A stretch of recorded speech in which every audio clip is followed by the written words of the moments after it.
मुंबई महापालिका सुद्धा कशी गहाण टाकलेली आहे। एक तर तुमचा ज्याच्याशी संबंध नाही ती सगळी कामं स्वतःकडे स्वतःवर त्याचं श्रेय घेतात। बीडीडी आम्ही केली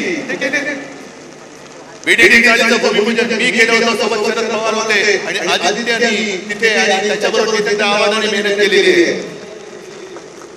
मुंबईचा कोस्टल रोड आम्ही केला। अरे लोक माहिती आहे लोकांना स्वप्न कोणाचं आणि पूर्ण कोणी केलं। आणि आज सुरतांनी एक गोष्ट केली, ती गोष्ट आदित्य इतके वर्ष बोलत होता की मुंबई हे न झोपणारं शहर आहे। दिवसाच्या ऑफिसमध्ये जातात त्यांना दिवसा जेवणाची आणि खाण्याची पिण्याची म्हणजे पाणी पिण्याची नाही सोय असते, तर रात्री काम करणाऱ्यांची का असू नये?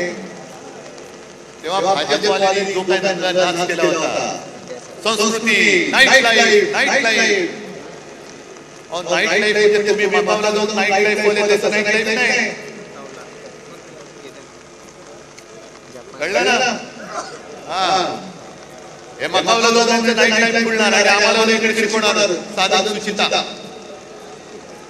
आज जे आपण बोलत होतो तेच त्यांनी केले। रात्री सुद्धा आम्ही पब आणि बारची मागणी करतच नव्हतो, उलटा आमचं म्हणणं आहे बार रद्दच करा।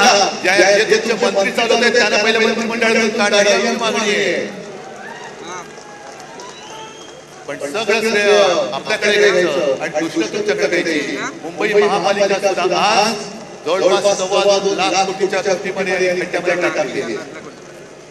सहन करायचं बघत बसायचं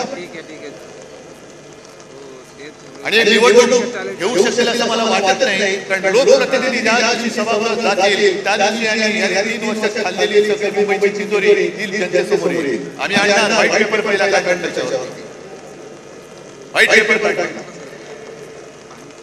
आहे बोलण्याच्या बऱ्याच गोष्टी आहेत, मला हरकत नाहीये, पण तुम्ही तरी किती वेळ भेटणार?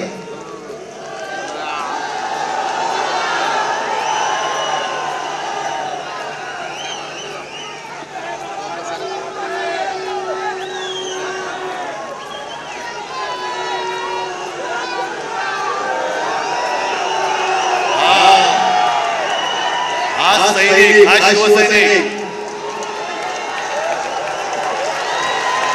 हा खरा शिवसैनिक राहू द्या।